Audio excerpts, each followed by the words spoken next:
Salve, pessoal! Como vão vocês? Tudo bem? Professor Paulo Mendes aqui da Escolha Educação, mais uma vez, né, para trazer um tema. E dessa vez um tema, né, que tem acontecido por aí bastante, tem chamado bastante atenção. Que é esse tema que está aí, ó, desglobalização. Tá? Então, eu vou apresentar aqui alguns elementos para nós, né, podermos discutir ou dialogar aqui a respeito desse tema. E aí fica a pergunta, né? Desglobalização, o que é? Desglobalização, você está pronto? Então, se quiser saber mais sobre o tema, né, se quiser dar uma olhada na perspectiva de um professor de geografia sobre esse tema, bora aqui comigo que vai ser sempre um prazer tê-lo ou tê-la conosco, beleza? Vamos lá, ó. Antes de começar especificamente a tratar do tema desglobalização, vamos dar uma revisadinha rápida a respeito do tema, né, ou do termo globalização. Então, a globalização, ela pode ser, né, conceituada, pode ser definida de diversas formas, mas uma das, né, formas a globalização seria o quê? A sociedade funcionando em rede. A globalização é um período aí marcado pelas intensas trocas comerciais, pela integração, pela formação de mercados, né, cada vez mais, mercados cada vez mais agregados não é o termo, né? Cada vez mais intercalados, cada vez mais juntos. Então, essa aceleração do processo de circulação de mercadorias, de capitais, de informações. E, obviamente que assim, esse processo, alguns vão dizer que esse processo começou lá no capitalismo comercial, a partir da expansão marítima europeia, outros vão dizer que não, que a globalização ela vai se acentuar mesmo no mundo a partir dos anos 70, com a terceira revolução industrial, né, e, portanto, com os avanços, né, da tecnologia, inserção do computador no processo produtivo e por aí vai, do toyotismo, de forma mais específica. E outros ainda vão falar que a globalização é um fenômeno que está muito mais presente nos anos 90, principalmente a partir da desintegração do bloco soviético e mais, né, ainda com a formação aí, consolidação da União Europeia e de alguns outros blocos, como a formação do NAFTA, envolvendo a América do Norte, como a formação do Mercosul, aqui envolvendo os países do Cone Sul. De toda forma, né, a globalização é isso. Muito bem. Um dos impactos da globalização, ou uma das implicações da globalização, no que diz respeito àquilo que nós percebemos, está na relação espaço-tempo, né? Então, a velocidade dos meios de comunicação, a velocidade dos meios de transporte, ela criou uma percepção aí de compressão, ou seja, de diminuição na relação espaço-tempo, em função do quê? Em função de que os meios de transporte hoje estão muito mais velozes. E aí aquela ideia, né? Ideia de redução, né, do tamanho, redução das distâncias, encurtamento das distâncias. E aqui tem uma figura, né, que essa figura é ilustrada de diversas maneiras. Não sei se foi o David Harvey que a criou, né, mas isso tem lá, está muito presente numa análise de um livro dele falando sobre condição pós-moderna. David Harvey, para quem não sabe, é um geógrafo inglês, né, que aborda muito esse aspecto. E eu trouxe aqui uma indicação de um livro, né, do livro do professor Carlos Walter Porto Gonçalves, que está falando a respeito da globalização da natureza, né, e a natureza da globalização. Uma bela discussão sobre esse tema, né, mas não é esse o meu objetivo por aqui. Uma das grandes características da globalização, veja, ó, eu vou falar de desglobalização, mas eu estou primeiro revisando os itens básicos para podermos olhar para esse fenômeno chamado de desglobalização. Uma das grandes características da globalização é a formação das redes e intensificação dos fluxos, que vão resultar aí cada vez mais na formação dos blocos econômicos. Blocos econômicos, você encontra uma aula minha mesmo aqui no canal, específica falando sobre isso, mas os blocos são acordos visando o quê? Redução de impostos e outras barreiras para as relações comerciais. Os blocos, eles vão desde a zona de livre comércio, passando por uma união aduaneira, chegando ao mercado comum e chegando à união econômica e monetária, que é o caso, né, da União Europeia. Mas então, assim, ó, todo esse processo de intensificação, ou todo esse processo, né, chamado de globalização, ele foi promovendo transformações, mudanças, né, bastante significativas no chamado espaço geográfico mundial. E eu estou trazendo aqui o professor Milton Santos, por quê? Primeiro, porque é um dos geógrafos mais respeitados e conceituados do mundo, né, ponto 1.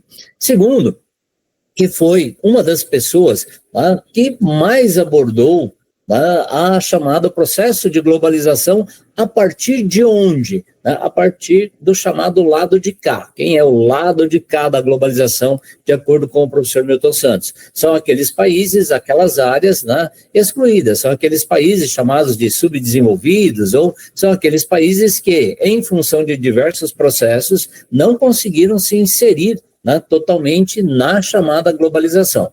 Então, primeiro, quem é o professor Milton Santos, ou quem foi o professor Milton Santos, que faleceu em 2001? Ele era doutor em geografia, foi professor, né, visitante em Stanford, foi consultor da ONU, da Organização Internacional do Comércio, da Organização dos Estados Americanos, da Unesco, né, professor da Universidade de Paris, da Universidade de Colômbia, da Universidade de Toronto, da Universidade de Dar es Salaam, na Tanzânia. É alguém que publicou mais de 40 livros, alguém que publicou pelo menos 300 artigos aí científicos, né? E tem, assim, uma das pessoas, né, conforme está dito aqui pela própria, né, a última editora dos seus livros, né, foi o único estudioso aí fora do mundo anglo-saxão a receber o que pode ser considerado um prêmio Nobel, né, na área da geografia, pelo conjunto da obra. Eu não sei exatamente como é a pronúncia, né, aqui, se é Vatrin Lud, mas eu acho que seja isso, lá em 1994. Então, o professor Milton Santos, né, ele dedicou grande parte dos seus esforços a fazer o quê? A dissecar esse processo de globalização da economia. E aí, olhando o mundo do lado de cá, ou seja, a partir do Brasil e da realidade de vários países com, né, similaridades com o Brasil. E o que ele nos trouxe, né? Ele falava, entre tantas coisas, que a globalização ela poderia ser vista de duas formas. Uma foi a fábula. Então, qual foi a fábula, né? Qual foi o canto da sereia? Aquela ideia de que a difusão, né, instantânea, não só de notícias, tá, mas também de um mercado avassalador, que isso seria capaz de homogeneizar o planeta. Ok? Então, assim, ele falava lá, ó, exatamente do que está aí. A máquina ideológica faz crer que a difusão instantânea de notícias realmente informa as pessoas. Veja, você é bombardeado por notícias, e na prática, quando a gente é muito bombardeado por uma coisa, muitas vezes a gente perde até a capacidade de análise, né? Porque tem coisas importantes que a gente acaba perdendo do contexto. E ele continua, um mercado avassalador dito global é apresentado como capaz de homogeneizar o planeta, através da disposição cada vez maior de mercadorias. Então, é lógico que é consumo, consumo, consumo. Mas ele está sinalizando o quê? Na verdade, né, as diferenças são aprofundadas. E aí ele dizia, né, ele nos questionava, podemos indagar então, né, se não estamos diante de uma ideologização maciça, segundo a qual a realização do mundo atual exige uma condição essencial, né, para o exercício das suas fabulações. O que ele está querendo dizer? Ó, a globalização foi vendida de uma maneira para uma imensa parcela da população mundial, tá? Como sendo capaz de gerar desenvolvimento, sendo capaz de gerar emprego, sendo capaz de gerar melhorias nas condições de infraestrutura e de vida das pessoas. Mas, na prática, a globalização se mostrou uma grande fábrica de perversidades, né?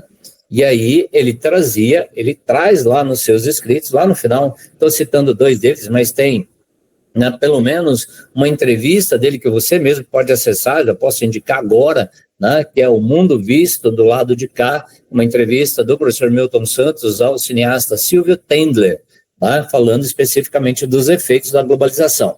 Mas o que ele vai trazer? Ó, ele vai falar que é uma fábrica de perversidades, e ele vai dizer, ó, a globalização, para a maior parte da humanidade, ela se impôs como uma fábrica de perversidades. Nesta fábrica de perversidades, o desemprego se tornou crônico, a pobreza aumentou, novas enfermidades se instalaram, mortalidade infantil permanece, em alguns lugares, infelizmente, né, números assustadores, a educação de qualidade é cada vez mais inacessível para a maioria da população e o consumo está cada vez mais representado como fonte de felicidade. Quer dizer, agora, né, tem que ser o que eu consumo. Então, a questão é no ter e não no ser.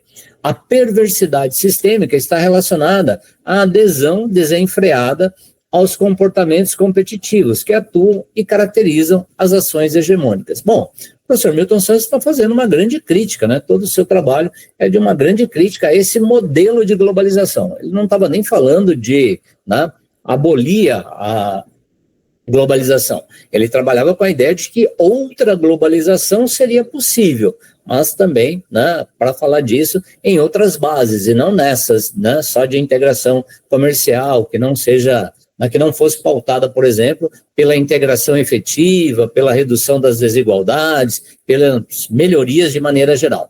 Muito bem, nesse aspecto eu trago aqui, ó, 2 materiais. Veja que nós já estamos alguns minutos aqui nessa aula e eu ainda não cheguei no tema que eu estou propondo para essa aula, porque para falar de desglobalização, eu quero falar daquilo que está levando o mundo, ou que levou o mundo, tá, a adotar determinadas posturas que estão sendo chamadas por alguns de desglobalização. É essa a ideia. Então, a questão da distribuição ou da concentração de riquezas, né? Ou aqui, de acordo com o Credit Suisse publicado pela Oxfam, que é uma organização não governamental, que lida basicamente com isso, né, em analisar a distribuição de renda no mundo. Então, ó, lá em 2015, o que essa pirâmide de concentração de renda, o que ela traz para a gente? 3 bilhões e 400 milhões de pessoas, ou seja, 71% da população adulta no mundo, ficava com somente 3% da riqueza mundial. Ao passo de que 34 milhões de pessoas no mundo, ou seja, 0,7% da população mundial, ficava com 45% da riqueza. Então aí a gente já tem uma dimensão desse processo. Eu peguei um outro dado de 2021, e aí olhando um pouco, a minha questão aqui não é analisar necessariamente esses dois, né, essa pirâmide e esse gráfico. A ideia é trazer um dos aspectos que o professor Milton Santos acabou de apresentar. Ele falou assim, olha, foi apresentado como uma fábula, né? Então, como algo que ia gerar desenvolvimento, melhoria para todo mundo. E na prática se transformou, né, numa fábrica de perversidades. E entre os itens assinalados por ele estão o quê? O aumento da pobreza, ou seja, o aumento da concentração de riquezas numa pequena parcela da população mundial. E aí, olhando a população mundial no mundo em 2021, por volta de 7,8 bilhões de pessoas, né, o que nós tínhamos? 50% da população mundial, né, aqui, ó, miseráveis, então ficando com 2% da riqueza. E o 1% da população mundial ficando com 38% da riqueza. Veja que aqui, né, a gente tinha 45, aqui está falando de 38. Os indicadores, eles vão ser um pouquinho diferentes, por quê? Porque aí você tem um ponto de partida, né? O que é que um está chamando especificamente de ricos, o que está se chamando de classe média. Mas no caso aqui, ó, ninguém, né, vai questionar o que é um miserável. Então, tem várias maneiras, foram criados vários mecanismos para se medir pobreza no mundo, e todos eles são feitos através de indicadores socioeconômicos, como o IDH, por exemplo, como o índice de Gini, por exemplo. Mas, de toda maneira, né, quando se fala de miserável, está se falando daquela população que vive com menos de $2 por dia. $2, fazendo uma conta simples aqui, seria o equivalente a R$12 por dia. Vezes 30, né, daria por volta de R$360 no mês, ok? Então, pegando nesse quesito, ó, 50% da população mundial, né, ficando aí com 2% da riqueza. O que importa para a gente? Né? Há uma grande concentração de riquezas, né, em uma pequena parcela da população mundial. E nesse aspecto, então, aquilo que foi sendo colocado como, né, uma das formas de reduzir essa distância entre os muito ricos e os muito pobres, que seria a globalização, isso não se realizou. E aí, então, a gente tem, né, processos cada vez mais intensos que levam a esta coisa chamada de desglobalização. Então, aqui tem uma definição, né? O que seria a desglobalização?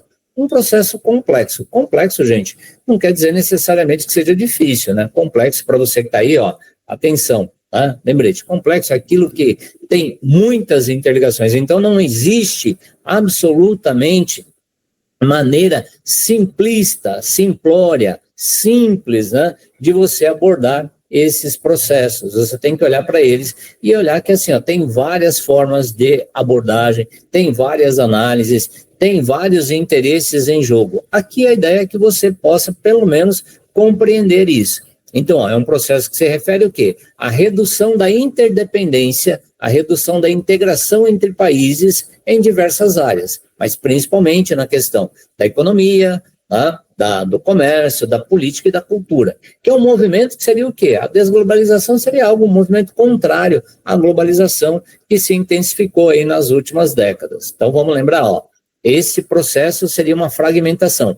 A exemplo dessa imagem criada por inteligência artificial, que está aqui, né, para tentar simbolizar a ideia da desglobalização, né? É um mundo meio que se fragmentando. Alguns autores, aí alguém que está aí do outro lado poderia falar assim, Paulo, mas tem alguns autores que não chamam de desglobalização, chamam de uma nova regionalização mundial.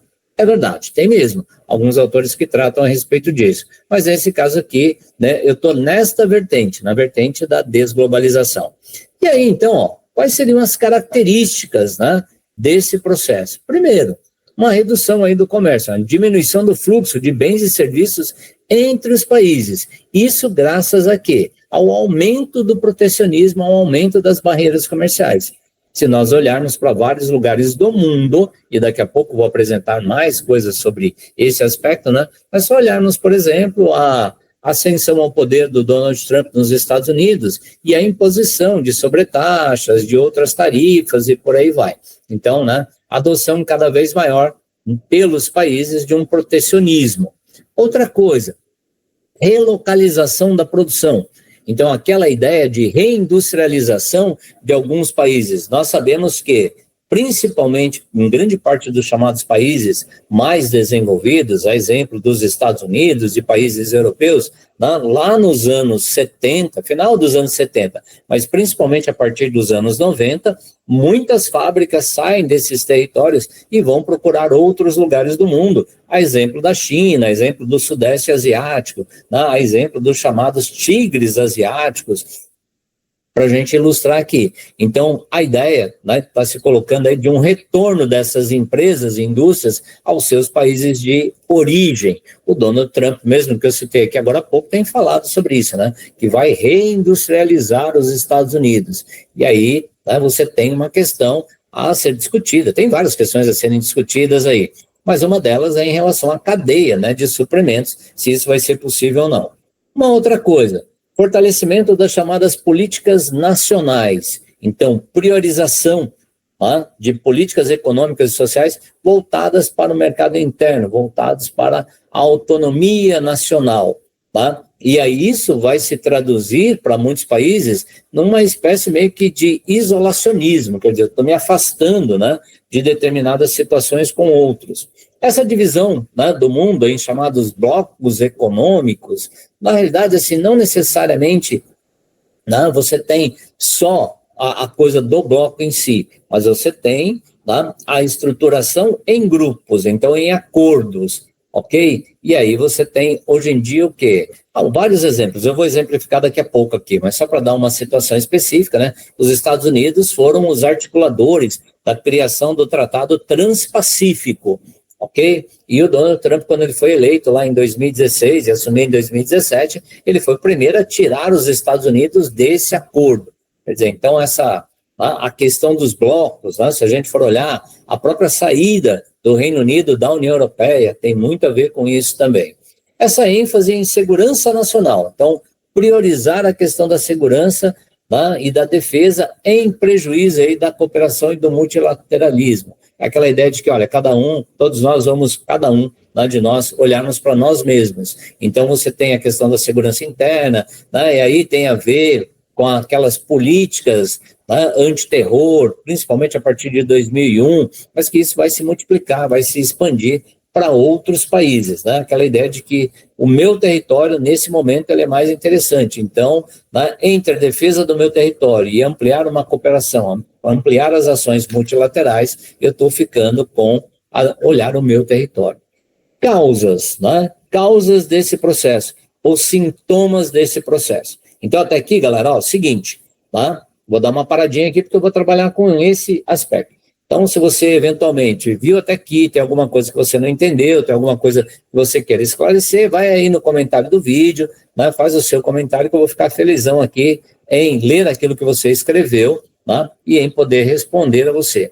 Lembrando que, né, o objetivo, né, desta aula é muito estar esclarecendo a ideia do conceito, aquilo que está em jogo, né, e olhar para ele como sendo o quê? Opa, tem um conjunto de características, mas tem um conjunto de causas aí, ou de sintomas. A primeira, né, veio aí com a crise financeira de 2008. Então, alguns países defendem que, né, ao não, né, o modelo de globalização e esse aumento do protecionismo, né, o aumento dessa integração, isso faz com que cada vez mais crises econômicas que aconteçam num lugar afetem diretamente muitos outros lugares. Então, a crise de 2008, ela abre esse questionamento desse modelo, né? E aí vai trazer o quê? Aquela ideia de que eu tenho que proteger o meu mercado interno. Por quê? Porque o desemprego está aqui, a impopularidade do governo A, B ou C, né, está naquele território, alguns grupos, né, contrários e, de repente, com algumas propostas mais extremas ou extremistas,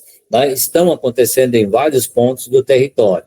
Outra coisa também, né, colocada como sintoma ou como causa, a pandemia de Covid-19, ou seja, a partir do finalzinho de 2019, mas principalmente a partir de 2020, que causou a interrupção aí das cadeias de suprimentos globais e o aumento, né, da preocupação com a segurança nacional. Então, lembrando como é que foi a questão das fronteiras, da circulação. Vamos olhar aí para a indústria do turismo, como é que ela foi extremamente muito afetada com esse processo. Olhando para o Brasil, por exemplo, né, já haviam, quando começaram a surgir os casos de Covid, né, no Brasil ainda, estava exatamente nesse período agora, né, pré-carnaval, e aí havia uma discussão se ia ter ou não, né, muitas cidades se fechando nesse processo. São exemplos. Tensões, crescimento de tensões geopolíticas, então conflitos comerciais e, né, políticos entre grandes potências, como, por exemplo, os Estados Unidos e a China, que alguns vão chamar até de Guerra Fria 2.0, né, que é uma disputa de mercado bastante acentuada. A China, efetivamente, né, chegou à condição de superpotência mundial. E nessa condição de superpotência econômica, política, com certeza, né, a discussão geopolítica também se faz presente aí. E tem disputado com os Estados Unidos, que alguns vão dizer que estão em crise, que, né, o próprio processo isolacionista dos Estados Unidos é sintomático da crise. Tem outros que vão dizer que não. Mas ok, eu continuo nessa linha de que é sintoma de crise, sim. Ok? Crescimento do nacionalismo, então aquela ideia de que a identidade nacional, né, da rejeição à influência estrangeira, a ideia de, né, medo do outro. Quem é esse outro? Normalmente é aquele imigrante. Então, esse é um processo que tem crescido bastante. E aquilo que o professor Milton Santos já trazia lá muito antes de 2001, que foi o ano que ele faleceu. Tá? Então, a ideia de que, olha, está gerando muita desigualdade, está gerando muito desemprego, está gerando muita pobreza, está gerando muita exclusão e, portanto, né, a acentuação, né, dessas desigualdades sociais e econômicas, né, ela precisa ser enfrentada, que não é o modelo. E aí, né, você pode tentar enfrentar o problema como um todo, né, juntando mais gente para fazer a mesma coisa, você pode tentar se fechar para resolver ou para tentar diminuir o problema. É o que tem feito aí alguns países, né, esse fechamento. Muito bem. Aí, pegando alguns exemplos, né, exemplos dos sintomas. Então, eu falei de vários sintomas aqui, mas vamos pegar lá um exemplo. Na década de 90, principalmente lá no governo do Bill Clinton nos Estados Unidos e do Fernando Henrique Cardoso aqui no Brasil, tá, tem uma tratativa bastante intensa para a criação de uma zona de livre comércio das Américas, chamada de ALCA. Né, que incluiria 34 países, exceto Cuba, pela condição lá do socialismo, ok? Mas aí alguém poderia falar assim, mas naquele momento, em 2001, né, quando ela estava para entrar em vigor, houve os atentados terroristas nos Estados Unidos e o George Walker Bush, né, decidiu adotar política antiterror, e nessa política antiterror dele, né, isso acabou deixando a ALCA de lado, mas é um sintoma, ok? Outro, crescimento de um sentimento mundial de que a globalização prejudica a manutenção da identidade cultural. Veja só, né? Aquela ideia da massificação, que durante muito tempo foi bastante defendida, aí vem uma turma agora falando, opa, peraí, eu estou perdendo a minha identidade. Mas na prática, né, o que significa ser, por exemplo, um europeu? O que significa ser um alemão? O que significa ser um brasileiro? Aliás, tem várias coisas importantes aqui para serem observadas, né? Porque nessa questão da identidade, muitas das vezes ela pega. Tem gente que não se reconhece em determinadas situações, ou que não reconhece, né, o outro na mesma condição dele. Ok? Eu estou falando na condição de cidadão, né, na condição de alguém que tem os mesmos direitos e que tem que cumprir lá suas obrigações também, obviamente. Outro aspecto, ó. Estados Unidos saindo lá do Tratado Transpacífico, que eu acabei de falar agora há pouquinho, né, que é o TTP. Outra coisa, os Estados Unidos saindo também do Acordo de Paris. Né, quando o Acordo de Paris foi assinado lá em 2015, o mundo inteiro comemorou, né, porque os Estados Unidos estavam lá referendando esse acordo importante para a redução de gases emissores aí de gases de efeito estufa. Tá? E logo em seguida, quer dizer, isso foi assinado lá no governo Obama, e logo em seguida, no governo Trump, no primeiro governo do Trump, agora está no segundo, tá? No primeiro governo dele, ele tira os Estados Unidos do Acordo de Paris. E já disse novamente de que vai ampliar, né, para a exploração de petróleo. Essa é uma coisa, é um indicativo para o mundo. Mais consumo de petróleo, maior emissão de gases poluentes, e as mudanças climáticas tendem a ser mais acentuadas. Tá? Também, ao mesmo tempo, saída do Reino Unido da União Europeia em 2020, processo que começa lá em 2016, né? Tem o plebiscito e depois eles levam mais de 3 anos para efetivar a saída, tá? E para fechar aqui, a adoção de políticas cada vez mais restritivas pelos países ricos aos processos imigratórios, né? Ou seja, a entrada dos imigrantes. Eu não estou nem falando da crise dos refugiados, estou falando especificamente dos imigrantes. Então, ó, o que é que nós já vimos? O conceito, o que é que nós já vimos, né? As características e o que é que nós estamos fechando aqui, né? Vimos os sintomas e os exemplos, tá? E aí, então, ó, pegando de forma específica o jornal, tá? O Globo, junto com o portal G1, eles publicaram até um conjunto de matérias, vale a pena, eu deixei o link aqui na descrição, né? Vai acompanhar lá, depois quem quiser acessa, tem lá ó, as medidas de Donald Trump, tá? Que ele acabou adotando e que vão ao encontro disso que eu estou dizendo. Eu só recortei algumas, tá, gente? Ó, retirada dos Estados Unidos da Organização Mundial da Saúde. Então, quais serão as implicações da saída dos Estados Unidos dessa Organização Mundial? Conversa para comprar a Groenlândia, né? Imposição de tarifas de 25% sobre importação de produtos do Canadá e do México, imposição de tarifas de 25% para importação de aço e de alumínio. Não vou entrar em nenhuma dessas matérias, mas só para mostrar aqui.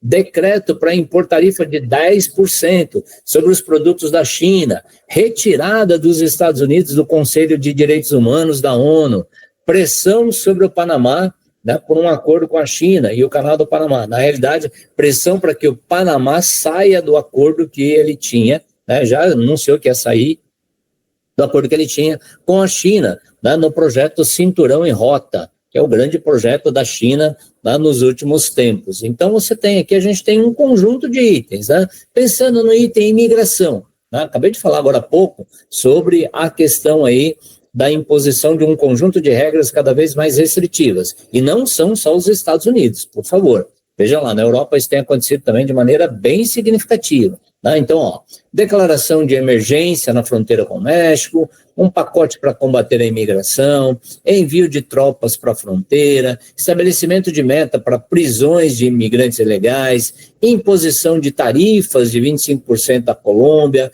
revogação de status de proteção para venezuelanos e envio de imigrantes detidos para a prisão em Guantánamo, em Cuba. Isso tudo está lá, ó, no G1, publicado no dia 20 de fevereiro de 2025, de algumas medidas. Eu não vou abrir nenhuma dessas, não vou analisar nenhuma dessas, mas na prática, né, isto vem ao encontro, isso reforça aquilo que eu estou sinalizando dos sintomas ou dos exemplos de sintomas desta fragmentação mundial chamada de desglobalização. E as possíveis consequências? E aqui a gente vai caminhando para o final. Então, ó, caminhando para o final, mas não finalizamos. Então, se você chegou até aqui, eu não te pedi ainda, vou pedir agora, ó. Aproveita, né, vai aí, dá um clique, dá uma curtida nessa aula, né, divulga ela se você puder. Nós estamos trabalhando aqui de forma voluntária porque acreditamos que o conhecimento ele ajuda muito as pessoas e ele é libertador. Consequências. A primeira das consequências são os impactos econômicos, né? E aí com possibilidade do quê? De aumento de inflação, de diminuição do crescimento econômico e cada vez mais fragmentação do mercado. Aí você vai falar por quê? Ora, se você impõe tarifas, né? Isso vai provocar um encarecimento da mercadoria internamente. E se vai provocar um encarecimento da mercadoria e você automaticamente você não tem uma recomposição disso em termos de salário, vai ter uma perda do poder de compra. Tá? Então, tá lá as possibilidades. Aumentar desemprego, aumentar desigualdade, aumentar instabilidade. Né? Vamos lembrar de uma outra coisa? Na medida em que eu vou ter, né, se muitos países conseguirem efetivamente trazer de volta suas empresas para estes lugares, né, elas vão sair dos lugares onde elas estão. Então, você vai ter desindustrialização num lugar e reindustrialização em outro. Tá? E aí, óbvio, para cortar gastos, esse processo ele vai implicar cada vez mais em automação. Então, você vai ter aumento do desemprego, sim, o que vai aumentar a desigualdade, que aumenta a instabilidade social, principalmente se nós pensarmos em termos de quantas pessoas já são miseráveis no mundo ou de quantas pessoas estão ali, né, em níveis de pobreza muito acentuados. Mudanças geopolíticas, né, uma reconfiguração.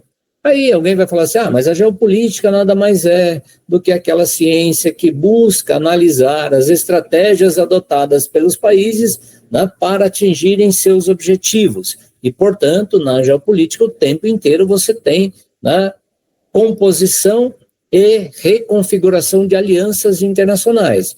É verdade, né? Mas na medida em que você tem o isolacionismo de alguns grupos ou as posturas, né, mais isolacionistas e mais impositivas de alguns países, isso tende a elevar a tensão, ok? Então, a lógica da ideia da unipolaridade, de só um tomar as decisões, isso tende a tornar o mundo muito mais inseguro, isso tende a tornar o mundo, né, muito mais complicado, tá? E aí, o último item aqui, impactos tecnológicos, né?